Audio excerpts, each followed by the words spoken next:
Isa pong muling magandang araw at magandang gabi sa inyong lahat mga kapatid. Ito po muli ang inyong kapatid sa pananampalataya, si Pastor Lino Magtibay po ng Potter's House of Europe.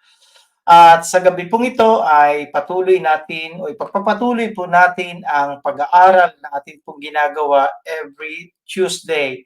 And naniniwala po ako na sa mga sandali pong ito habang tayo po ay um, uh, yung journey natin sa ating pagpapalalim ng ating pananampalataya sa ating dakilang Panginoon, tayo po ay pinagkalooban ng Diyos ng pagkakataon upang atin pong pag-aralan yung mga bagay na dapat nating matutunan hinggil sa ating dakilang Panginoon.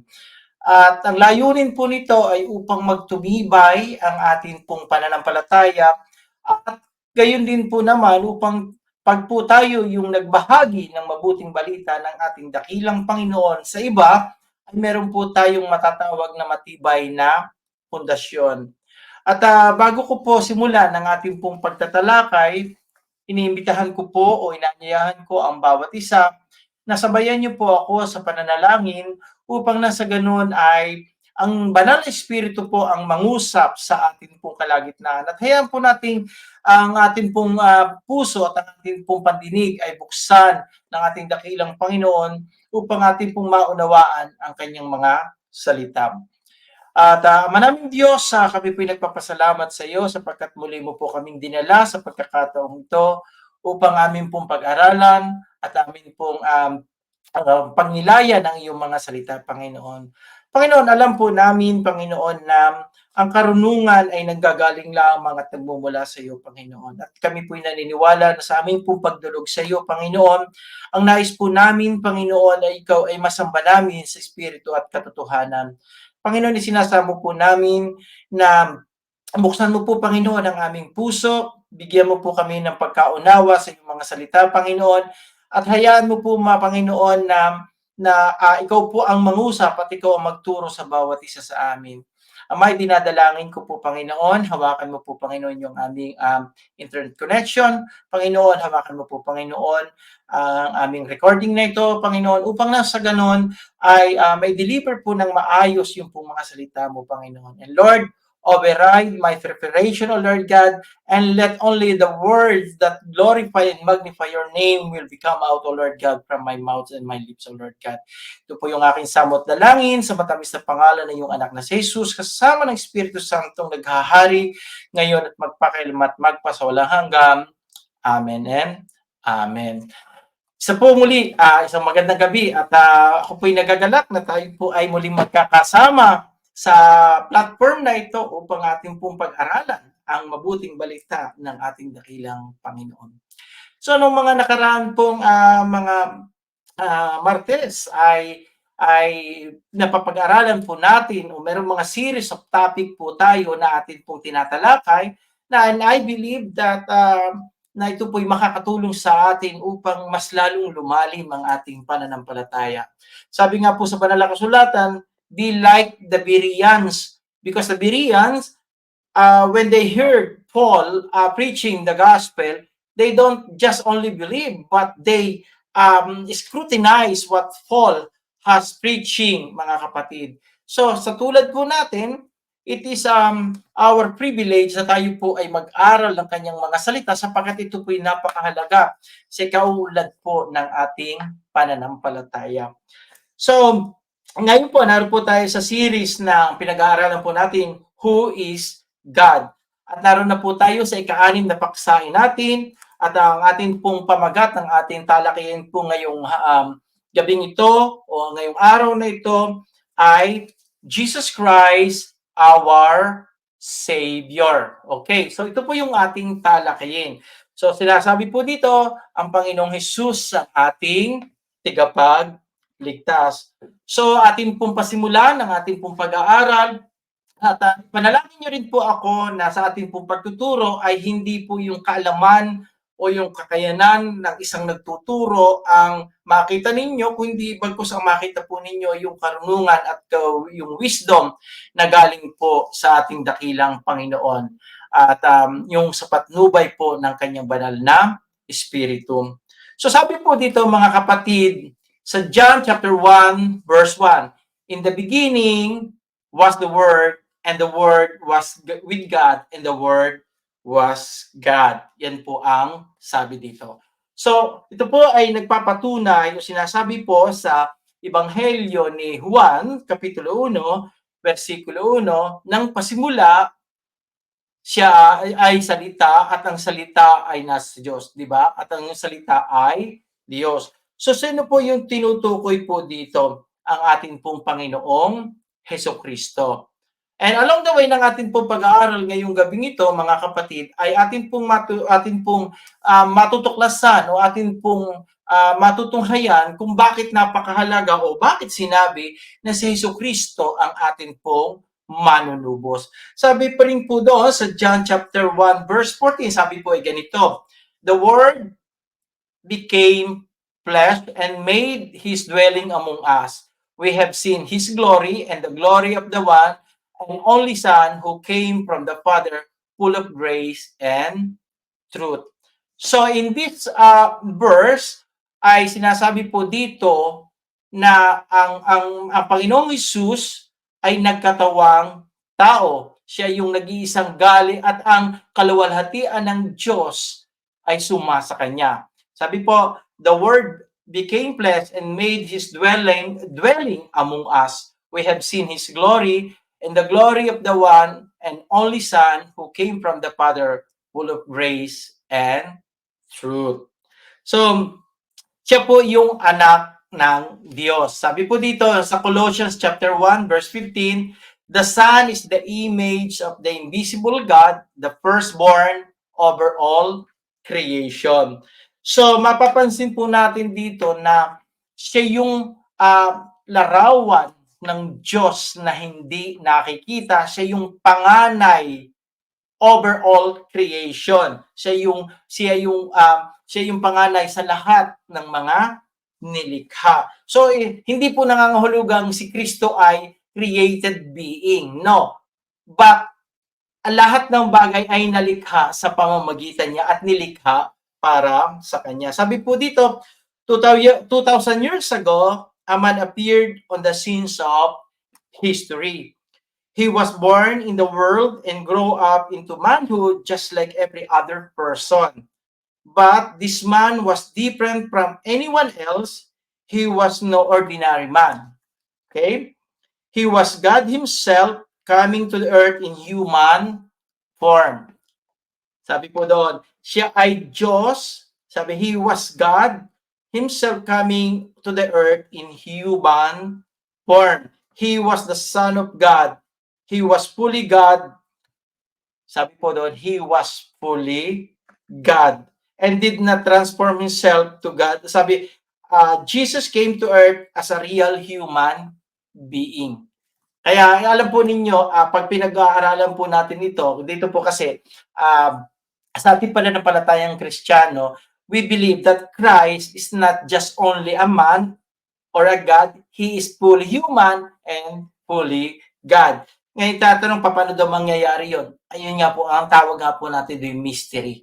And always remember this mga kapatid, mystery o yung misteryo ng Diyos, ito po ay yung karunungan ng Diyos na hindi po kayang magagap o hindi po kayang explain ng ating ordinary mind. So, kaya kailangan po natin yung faith o yung pananampalataya in order for us to understand what He is saying. Sabi po doon sa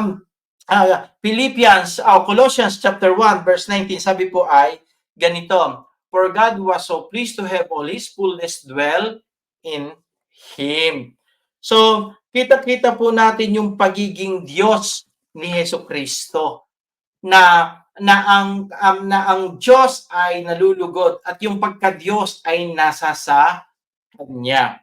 So, bagamang siya ay tao at siya ay nagkatawang tao, ay nasa sa Kanya yung buong kaluwalhatian, yung fullness ng Diyos ay nasa Kanya. Sabi po dito sa Philippians chapter 2 verse 6 to 8, who although existed in a form of God, did not regard equality with God things to be grabs, but emptied himself, taking the form of a bondservant, being made in the likeness of man, being found in appearance as a man, he humbled himself by becoming obedient to the point of death, even death on the cross. So dito, pinatutunayan po ni Apostol Pablo sa mga mananampalataya sa Pilipos, sabi niya po doon sa Philippians chapter 2, verse 6 to 8, sabi niya doon, bagamang siya ay Diyos, sabi niya, bagamang siya ay Diyos, hindi niya pinanghawakan ang kanyang pagkapantay sa Diyos. Ano po ang dahilan? Ang dahilan po noon ay upang tayo ay kanyang tubusin. Sabi nga niya, but he emptied himself, taking a form of a bondservant and being made in a likeness of man, being found in appearance as a man, he humbled himself by becoming obedient to the point of death, even death on the cross. So, the reason kung bakit po ginawa niya yon ay upang abutin po tayong mga tao. So, ito po yung pagpapatunay nung una pa man maging ang mga apostol ay kinikilala nila na si Jesus ay anak ng Diyos. So ano pa po yung sinasabi? Sabi po doon sa Hebrew chapter 2 verse 17. Sabi po, he was a man in all ways. Sa lahat ng paraan, sa lahat ay makikita natin siya ay Diyos.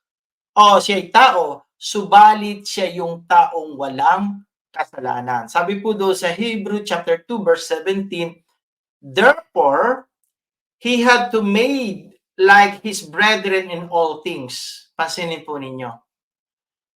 He be made like his brethren in all things, so that he might become a merciful and faithful high priest in this pertaining to God, to make propitiation for the sins of the people, mga kapatid. So, ayon po sa sumulat ng Hebrew, ito po kasing Book of Hebrew, unknown po yung writer po nito. But sa yung pong mga theologian at mga Bible, mga doctor sa kasulatan, ito po, ang sumulat po nito ng Hebrew, they know very well yung culture ng mga Hebreo. Kumbaga, sinasabi po dito na siya bagamang tao, di ba? Nasa kanya, therefore sabi doon, nasa kanya yung pagiging tao, yung katangian ng pagiging tao, siya'y walang kasalanan. Sapagkat ang dahilan po doon ay upang siya yung maging handog para po sa ating mga kasalanan, mga kapatid. So, pagpapatunay po ng ating dakilang Panginoong Hesus, siya po ay Diyos. Siya po ay anak ng Diyos. Sabi, at lagi po nating tatandaan ang mga bagay na ito na wala pong ibang makakagawa ng mga ginawa ng ating Panginoong Hesus noon, ngayon at magpakailanman. Yung mga ginawa niya, wala pong sino mang tao na kayang gumawa ng kanyang mga ginawa.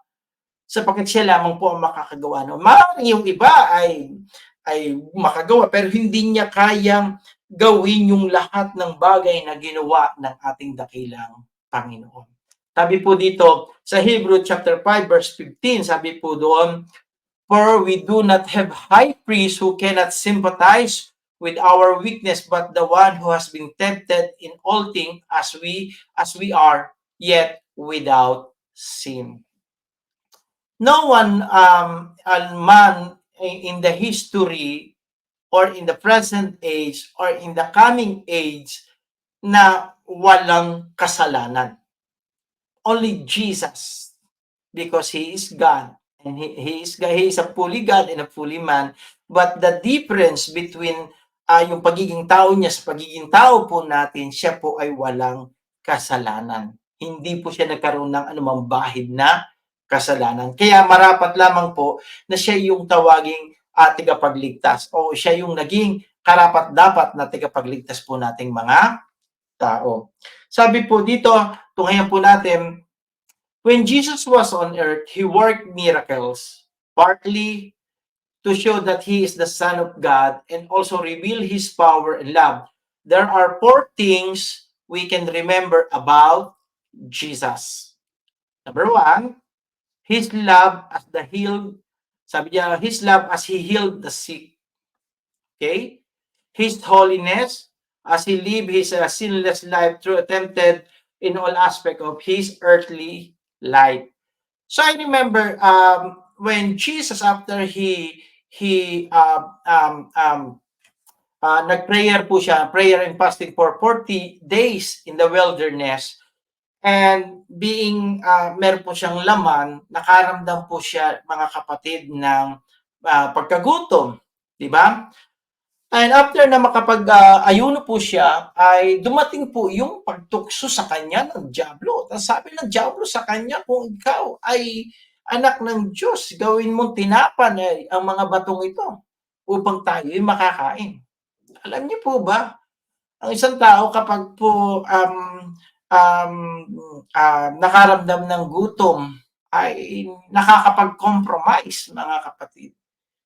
But Jesus, dahil nga siya noong mga panahon yun ay tao siya, na may katawang laman siya, nagugutom din siya, at tinukso siya ng Diablo. At sabi ng Diablo sa kanya, kung ikaw ay anak ng Diyos, would you imagine the same thing, the way the devil talked to Eve? Ang sabi ng Diablo kay Eve, totoo ba na sinabi? Kung makikita niyo, rhetoric question ang ginagawa ng Diablo. The same thing, how the devil talked to Jesus. Ang sabi niya, totoo ba? O sabi niya, kung ikaw ay anak ng Diyos. Sabi gano'n ng Diablo. Gawin mo tinapay ang mga batong ito at tayo makakain. And then Jesus answered, Jesus replied, hindi lamang sa tinapay nabubuhay ang isang tao. Secondly, yung the next temptation ng Diablo, yung sinabi sa kanya, pinakita sa kanya, dinala siya sa taluktok ng templo. At ang sabi, at pansinin po ninyo, ang Diablo sa ulado ang Biblia. Sabi ng Diablo, magpatihulog ka diyan sapagkat nasusulat, ikaw iingatan. Diba? Daron po yung sa Psalms 91.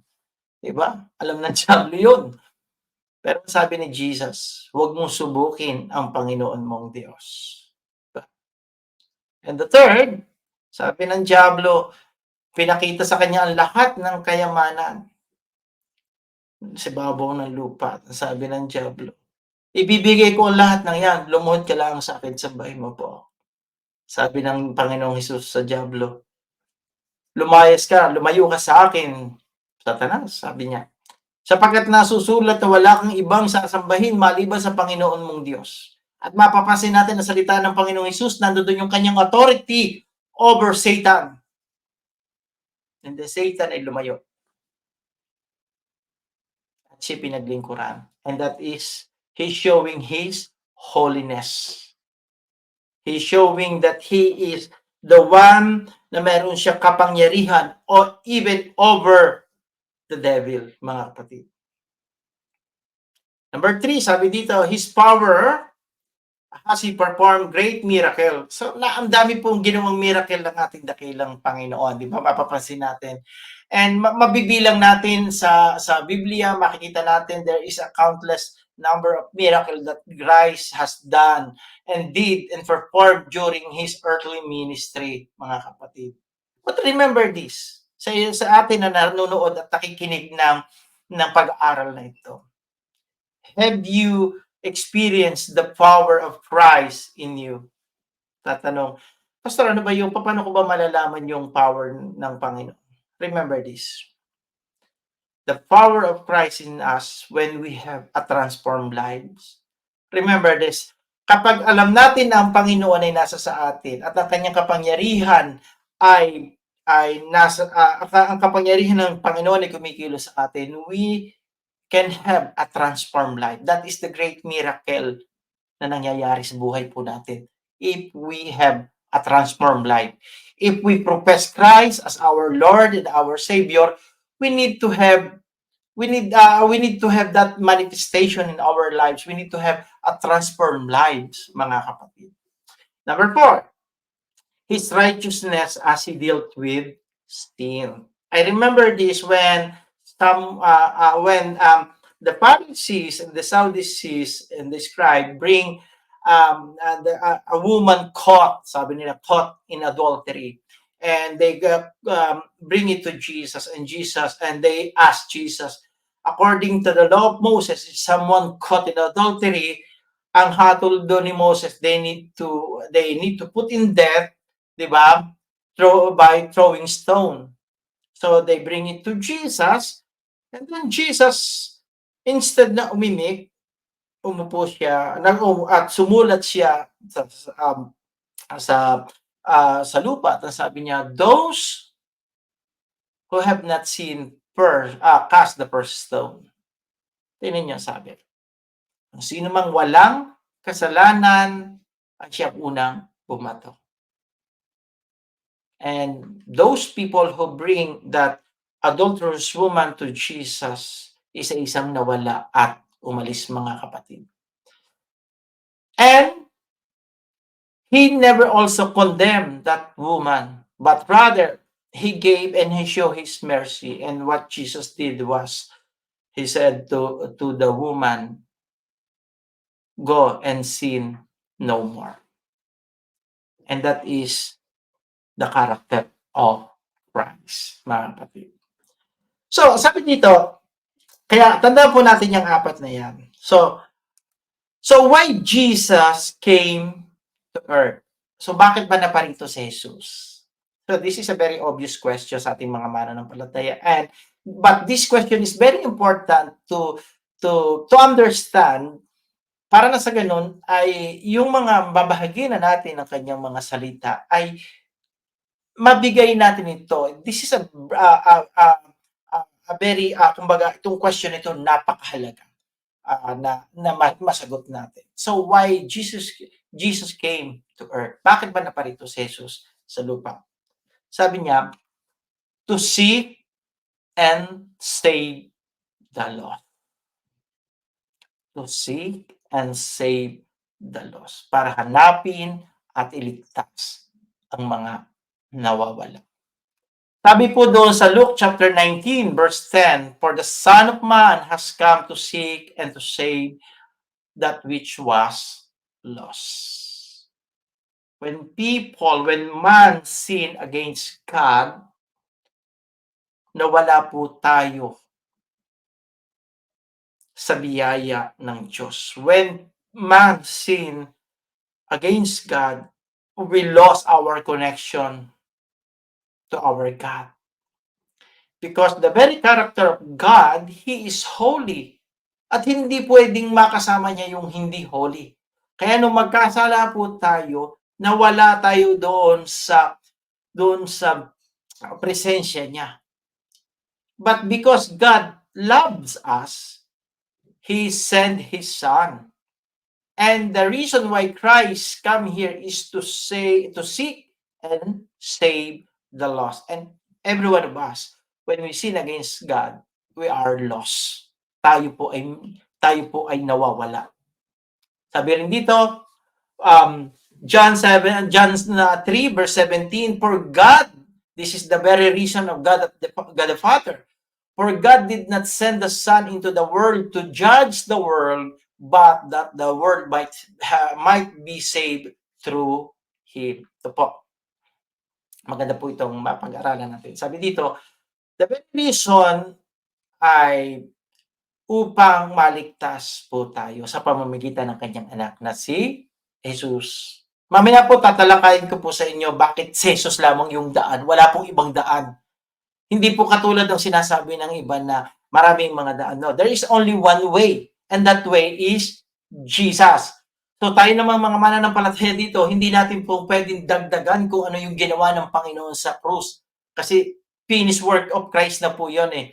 So we need to understand, we need to know, and we need to examine ourselves. Sapat ba para talaga sa atin yung ginawa ni Jesus? Mga kapatid. So sabi doon sa John 3:17, for God did not send the Son into the world to judge the world, but that the world might be saved through Him. John 3 verse 17, mga kapatid. Okay. So, ano bang ibig sabihin ng why does man need to be saved? Yan. Bakit ba kailangan natin tayo iligtas? What is man condition apart from Christ? Ito po yon. John 3:18, he who believe in him is not judged. He who does not believe has been judged already because he has not believed in the name of the only begotten Son of God. So, ibig sabihin, our condition when we are apart from God, we are condemned. Diba? Tayo po ay, kumbaga tayo ay sentensyado kapag wala po tayo sa ating dakilang Panginoong Hesus. Hindi tayo naniwala sa Kanya. And ang ating po condition na kumbaga malayo tayo doon sa pagpapala ng Diyos, malayo tayo doon sa grasya ng Diyos.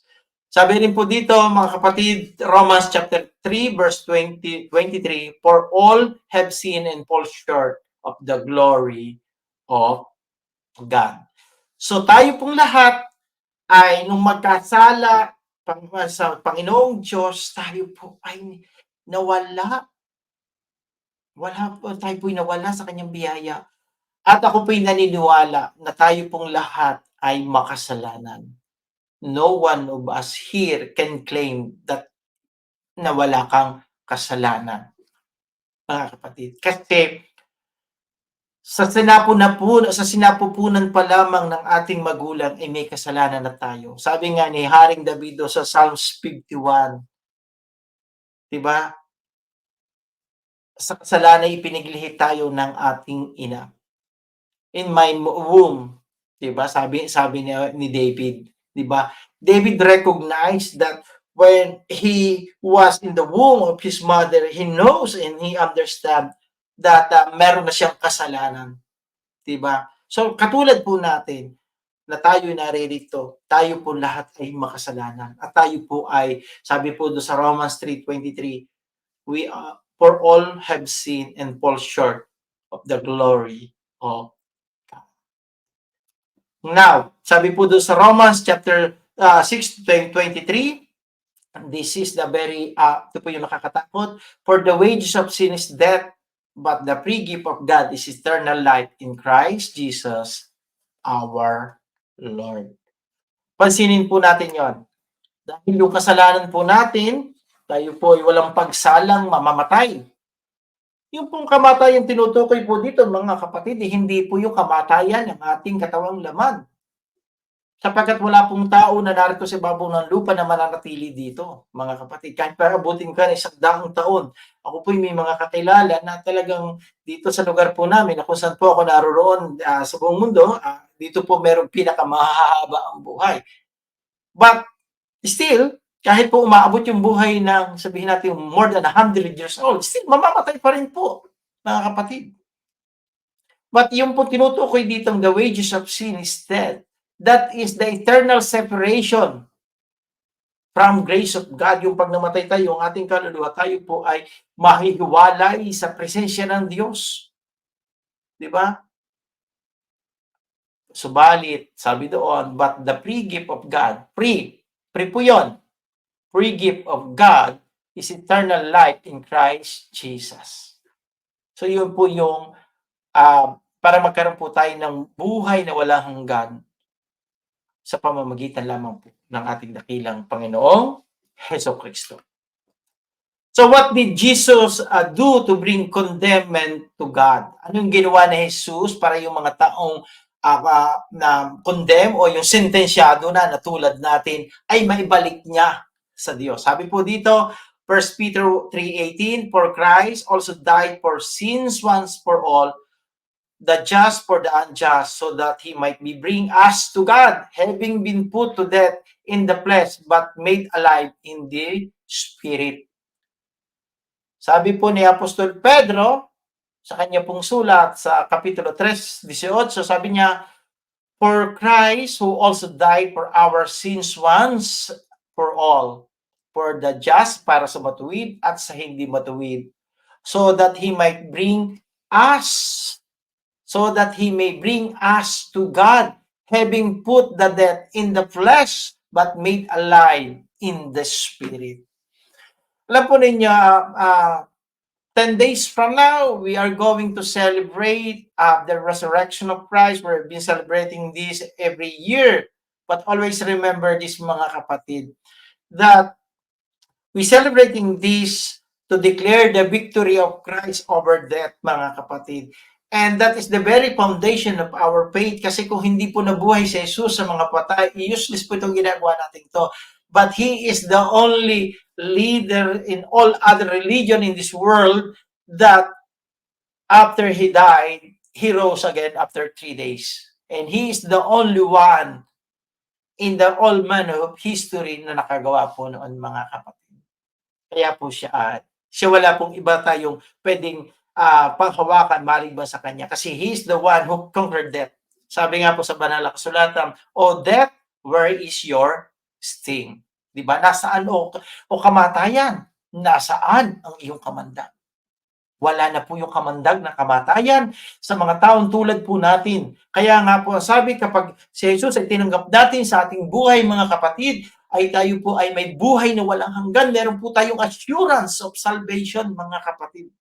Sapagkat ang kamatayan po wala na po, ang lason o yung kamandag ng kamatayan ay wala na po sa atin. Sapagkat si Jesus po ang atin pong Diyos. Siya po ang ating tagapagligtas, mga kapatid.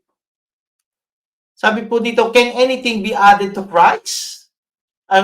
Can anything be added to Christ's death to make you more acceptable to God? Why or why not? Yan po. Now, sabi po sa Hebrew chapter 10, verse 12 to 14, but He, having offered one sacrifice for sins for all time, sat down in the right hand of God, waiting from the time onward until His enemy has made footstool for His feet. For by one offering He has perfected for all time those who are sanctified. Ang tanong po ay, meron ba tayong dapat idagdag doon sa kamatayan ni Jesus para tayo ay na magiging katanggap-tanggap sa Diyos? Before Christ po, mga kapatid, Moses commanded the Israelite in order for them to have yung atonement. Yung pong atonement kasi, yung pong paghahandog, kumbaga para sa pagsisisi ng mga kasalanan noong mga panahong yon. Ang ginagawa po, may utos po si Moses na kukuha po ng isang tupa o yung kordero na walang kapintasan. Ito po ay i-examine, ito po isusuriin ng mga priest at dadalhin po ito doon sa templo. At kapag wala po itong kapansanan, wala po itong kapulaan, ito po ay okay, ito po ay maganda, gagawin po ng priest, ito po ay papatayin. At yung pong dugo nito i-sprinkle po doon sa altar. And it served as the atonement for the sin. Yun po yung magiging daan para po mapagbayaran yung kasalanan ng mga tao during that time. Pero alam po ninyo, yung pong atonement na yun, wala po yung, kumbaga, taon-taon ginagawa yun. Subalit nung dumating si Jesus, siya po yung naging atonement, siya po yung naging handog, siya po yung naging sakripisyo. At wala po siyang bahid kasalanan. Kaya sabi po dito sa Hebrew, but He having offered one sacrifice for all sin for all time. Sacrifice for sins for all time.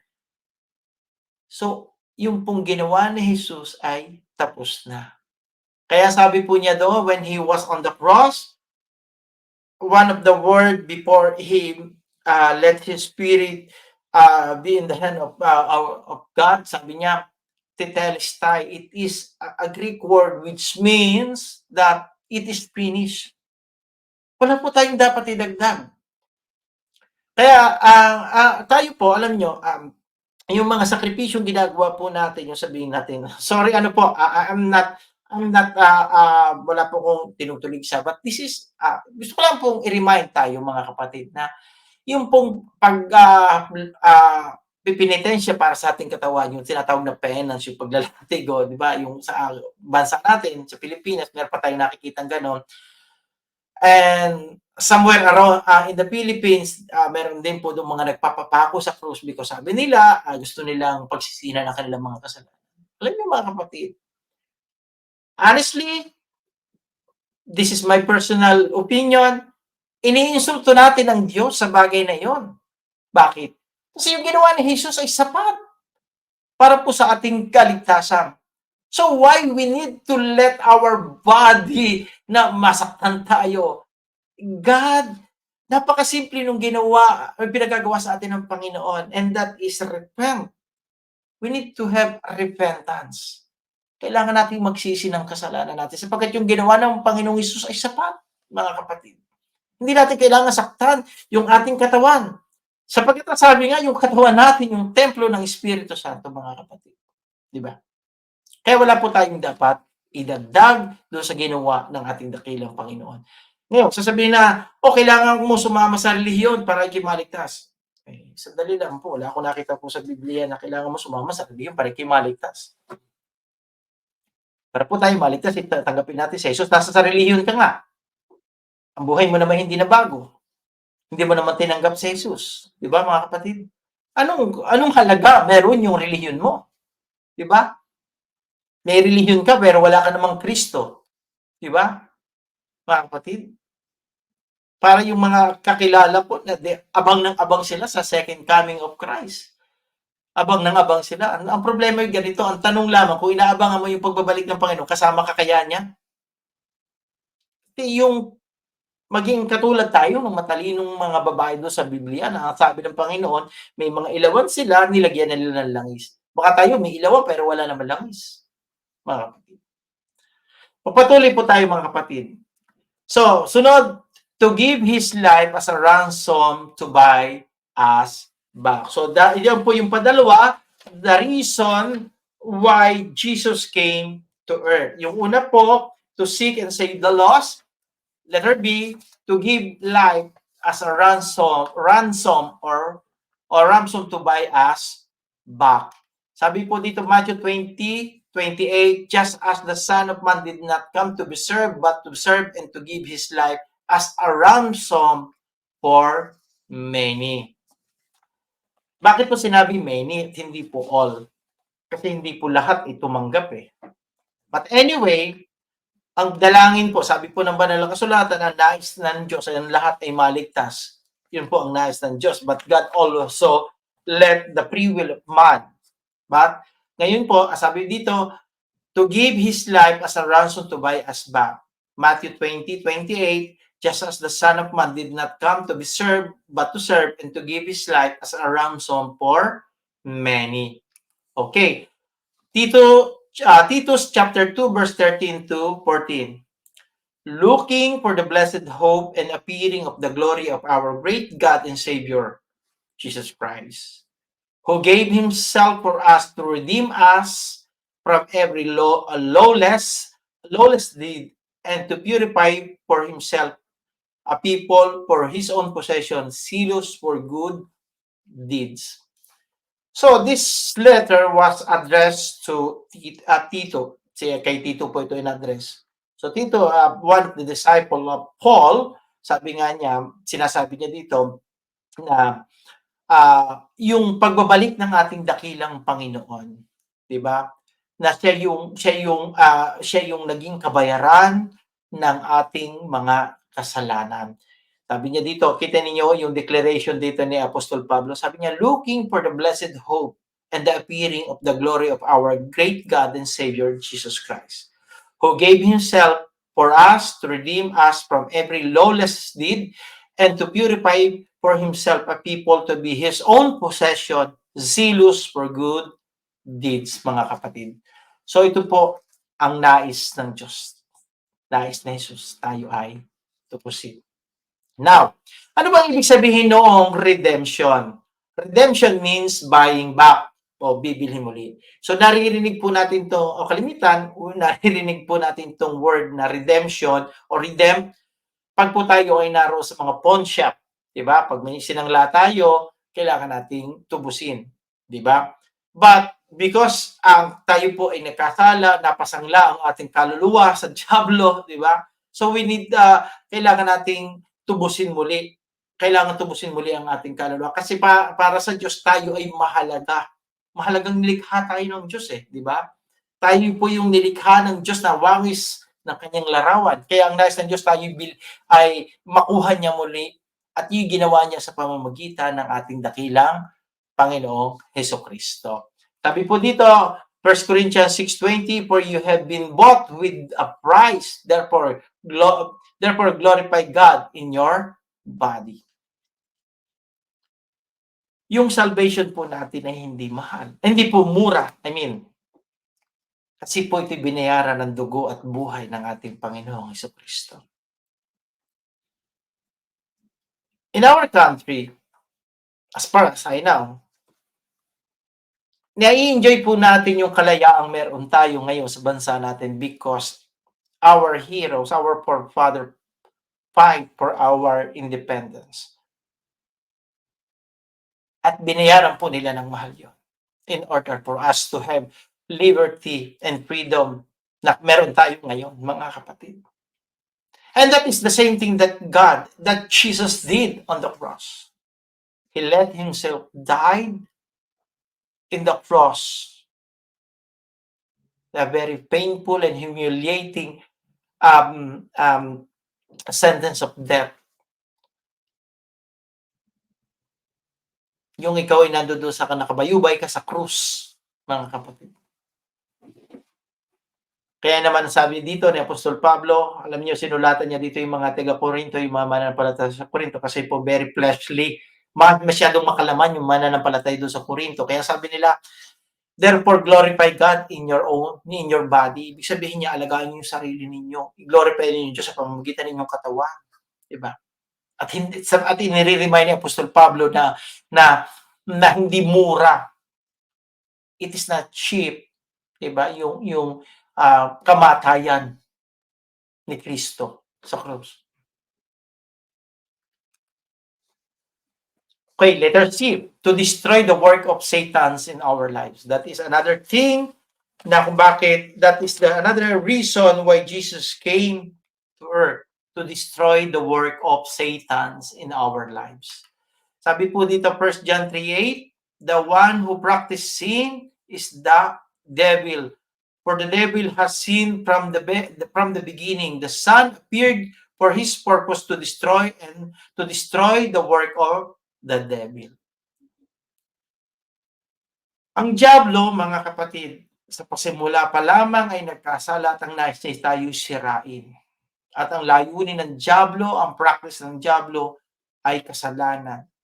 Subalit ang anak ng Diyos ay naparito sa layunin upang sirain ang gawa ng diablo sa buhay natin.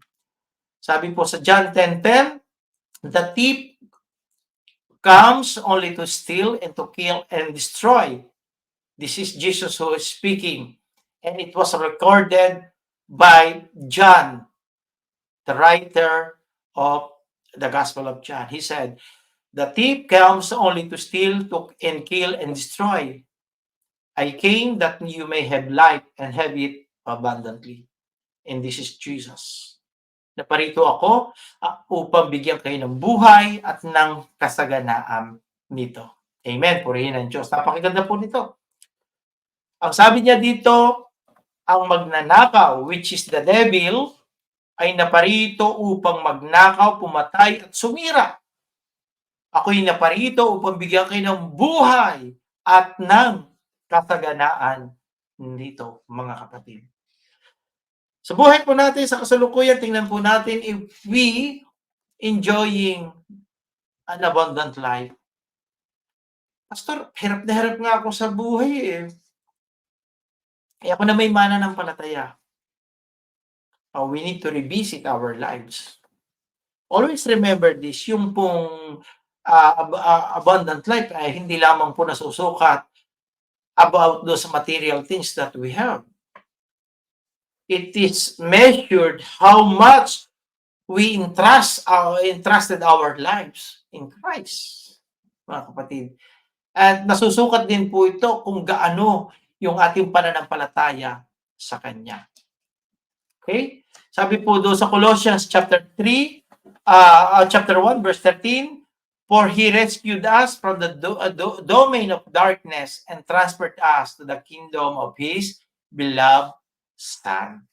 So, yung pong lahat ng tumanggap kay Jesus, tayo po ay na-rescue mula po sa kaharian o doon po sa kapangyarihan ng kadiliman at na-transfer po tayo sa kaharian ng kanyang minamahal na anak na si Jesus. Ito po ay pahayag ni Apostol Pablo sa mga mananampalataya po sa Colosas, kapitulo 1, versikulo 13. Okay, pagpapatuloy po tayo, doon po tayo ngayon sa letter D or number 4, to give us eternal life. And this is also the reason why Christ came to earth to give us eternal life. Sabi po dito, 1 John chapter 5 verse 11 to 12, and the testimony is this, that God has given us eternal life, and this life is in His Son. And who has the Son has life. He who does not have the Son of God does not have the life. Tatanong nyo, Pastor, ibig mo ba sabihin yung mga taong walang Kristo, wala silang buhay? And this is what the Bible said. It is not all about my opinion. It is all about what the Bible said. And the testimony of this, that God has given us eternal life, and this life is in His Son. So yung buhay na walang hanggan ay nasa kanyang anak na si Jesus. So if we accept Christ as our personal Savior and Lord, then we have eternal life. Diba? Sabi po doon sa verse 12, he who has the Son has life. He does not have the Son of God does not have life. And yun po ang malungkot ngayon. Especially nowadays, people tend to believe or profess that they believe in God, they know God. But the problem is, do really live what they believe? Yun po ang tanong. Yung bang buhay na pinamumuhay mo ay katulad nung ipinahahayag mo? Diba? And this is what I always meditate in myself. Does my life, does my belief reflect in my life daily?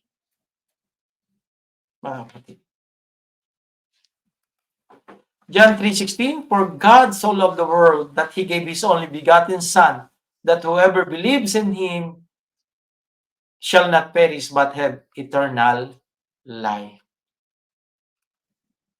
John 10:10, katulad po na nasabi, I came that they may have life and have it abundantly. Letter E, or number 5, to give us new birth into the family of God.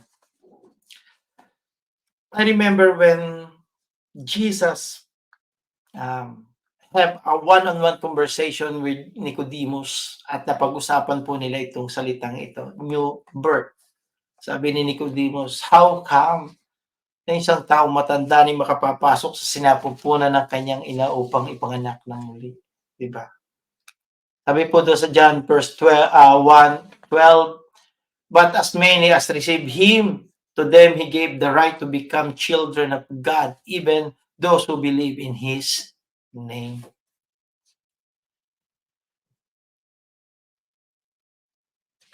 Yung pagtanggap natin at pananampalataya natin ang nagbigay sa atin ng karapatang tawaging mga anak ng Diyos. Huwag po natin ipagkakamali ito, mga kapatid, na pag tinanong tayo, ikaw ba'y anak ng Diyos? Dapat po, bago natin sagutin ito, ay atin munang maunawaan, tinanggap mo ba si Jesus? Everyone can claim, and this is true, we are created by God, yes. But not every one of us can claim that we are children of God, not unless we receive Him. Who? Jesus. because Jesus is the only way to become, this is the only way na at daan natin upang tayo maging bahagi ng pamilya ng Diyos, mga kapatid. Religion cannot make us part of His family. Our practices cannot make us part of God's family. Or our tradition or even our culture cannot make us part of His family. Only when we accept Christ as our personal Savior and Lord, then that is the time that we can be said that we are belong to the family of God, mga kapatid. Sabi po doon, John 1, 1 John 1:3, what we have seen and heard we proclaim to you, so that you too may have fellowship with us, and indeed our fellowship with the Father and with His Son, Christ, Jesus Christ, mga kapatid. Regeneration or new birth is the instrument that bring us into the family of God, into the kingdom of His Son, Jesus. The only way to become a Christian is being born again, born by the power of the Holy Spirit. So ito po yung sinasabi dito. We need to be born again. Yeah. John 3:3, Jesus answered and said to him, truly, truly, I say to you, unless one is born again, he cannot see the kingdom of God. Katotohanan sinasabi ko sa iyo, maliban ay kayo ipanganak na muli, hindi mo makikita ang kaharian ng Diyos. Yung pong salitang born again, it is not a religion. It is an experience. It is a process that we need to go through in order for us to see the kingdom of God. Diba? Unless, sabi niya doon, unless one is born again. Anong paraan? We need to renew, we need to accept our Christ and renew our mind, mga kapatid.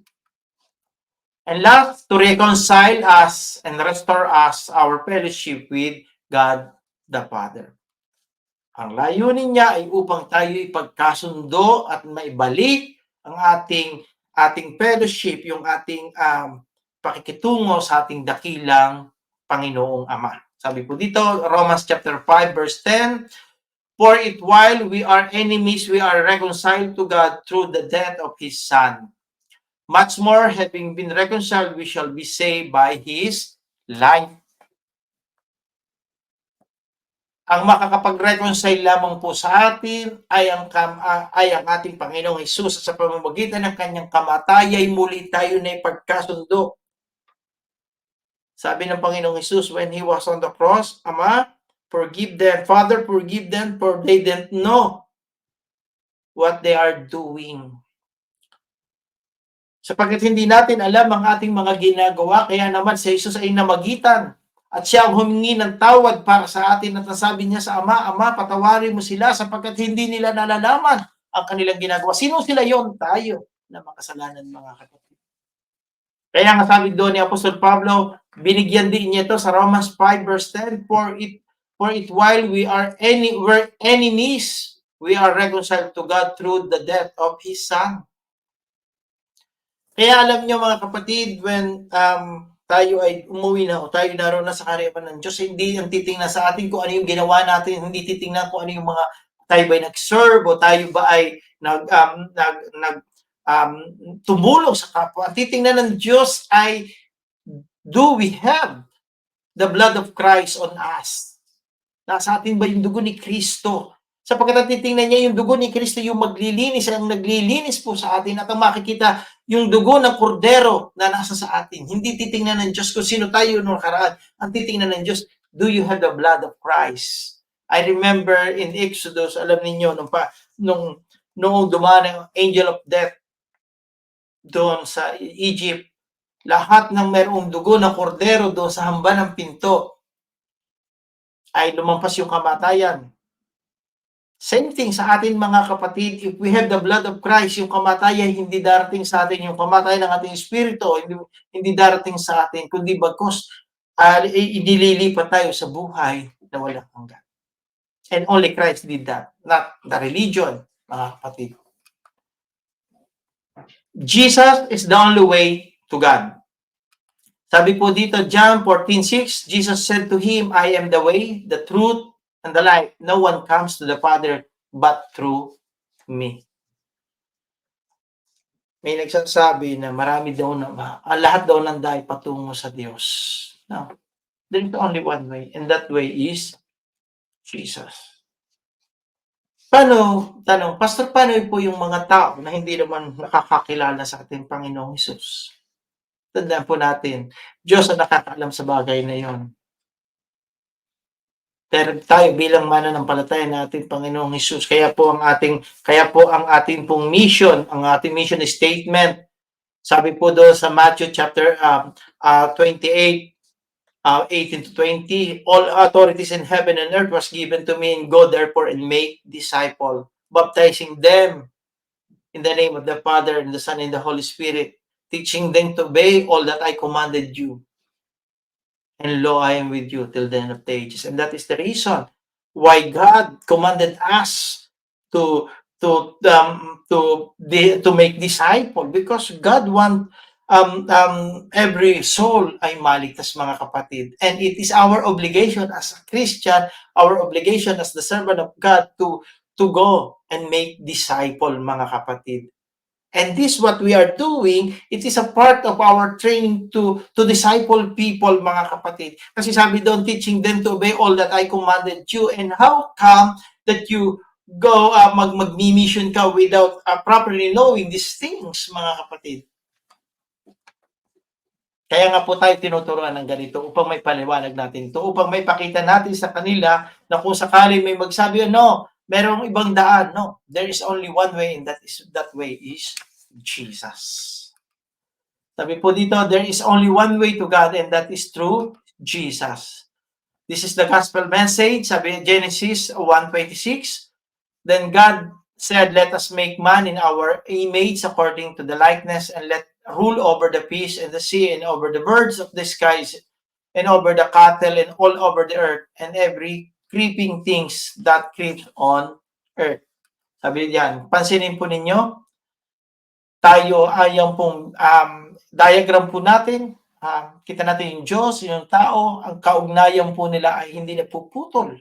Subalit kung pumasok ang kasalanan, ito yung masamang balita. Sabi dito, but there is bad news that the man that God created to have fellowship with Him had sinned, and his relationship with God was broken. It is bad news. Sabi nga, di ba? Sabi nga doon, the Romans chapter 3 verse 10, all have sinned, man is separated from God because of sin, man will go to hell because of sin, man cannot reach God by good works, religion, and others earn, mga kapatid. So mapapansin natin na dahil sa kasalanan na pumasok sa tao, yung kasalanan ang namagitan sa magandang relasyon ng tao at ng Diyos. Pero dahil sa pagmamahal ng Diyos, pansinin niyo, di ba? Ang kaugnayan natin, yung tao, yung kasalanan ay namagitan, patungod ang tao ngayon sa kaparusahan o sa impyerno, at naputol yung ating ugnayan sa Diyos. Subalit ang mabuting balita ay ito, mga kapatid. There is good news. Mahal tayo ng Diyos. John 3:16. God does not want us to go to the lake of fire. God sent Jesus to die for our sin. Jesus is the way. Jesus is the way, the truth, and the life. He restored our relationship with God, and through Him we can go to the Father and spend eternity with Him.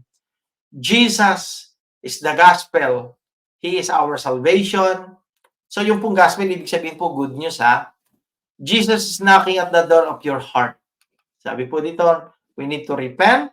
We need to surrender our lives to Jesus, receive Jesus in our heart, and make Him God and Lord of our life. Tingnan po ninyo yan. Jesus is the only way.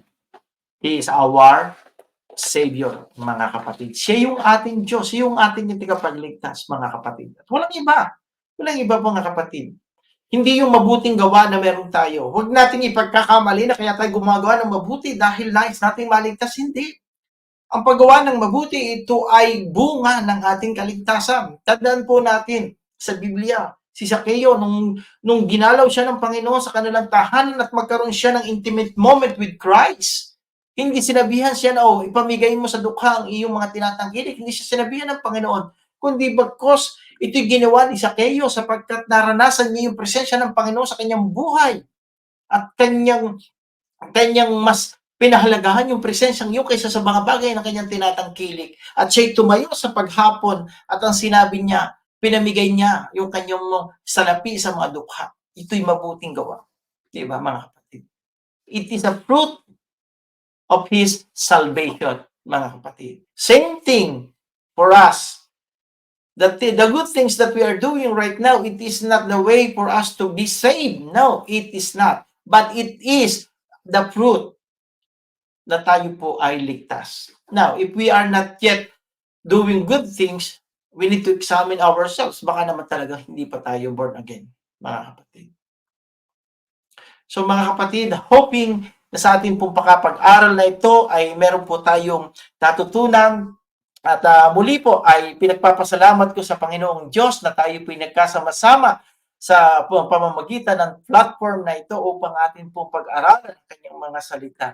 Mga kapatid, tayo po'y nag-aaral hindi upang payabungin lamang ang ating kaalaman, ang ating karunungan, kundi bagkus yung mga natututunan dito ay ating pong may apply sa ating buhay. Sapagkat tandaan po natin ito, ang tamang pundasyon po ng ating pananampalataya ay magdudulot po ng matatag na pananampalataya sa ating dakilang Panginoon. Huwag nawa tayong maging katulad ng sinasabi sa banal na kasulatan na para tayong puno ng trigo na kapag umihip ang hangin, inihahampas tayo sa kung saan gustuhin ng hangin. Kundi bagkus dapat tayo ay isang tao ng ating pananampalataya ay naka-anchor or ang pundasyon ng ating pananampalataya ay ang ating Panginoong Hesus. Always remember this. Sabi nga po doon sa Joshua chapter 1, verse 8 and 9, do not depart this book of the law from your mouth, meditate it day and night so that you may be careful to do what is written on it, mga kapatid. It is very important for us to understand and study His Word, mga kapatid. Yes, truly, theology will not bring us into salvation, but theology will help us to strengthen our faith in Christ, mga kapatid.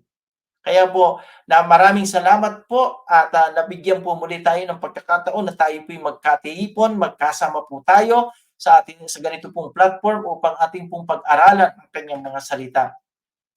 At dalangin ko po na muli tayo po'y magkita-kita sa mga susunod na pag-aaral po natin ng ating mga salita. At huwag niyo pong kalimutang isama sa inyo pong dalangin ang mga kapatid pong mananampalataya na naririto po sa Europa, mga kapatid.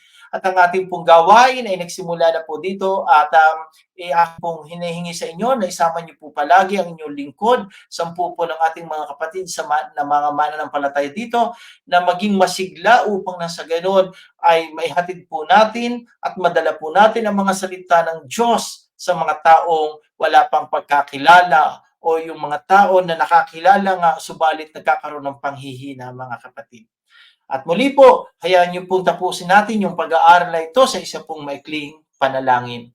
Ama namin, kami po'y nagpapasalamat sa iyo sapagkat muli po ay amin pong napag-aralan ang iyong mga salita. Salamat po sa iyong kabutihan. Salamat po sa iyong katwiran, Panginoon. Nawa, Panginoon, na makapanonood at makapakikinig ng mensahe ito, Panginoon, ay katagpuin mo, Panginoon. Ikaw po ang magpayabong at ang magpalago, Panginoon, ang pananampalataya ng bawat isa, Panginoon.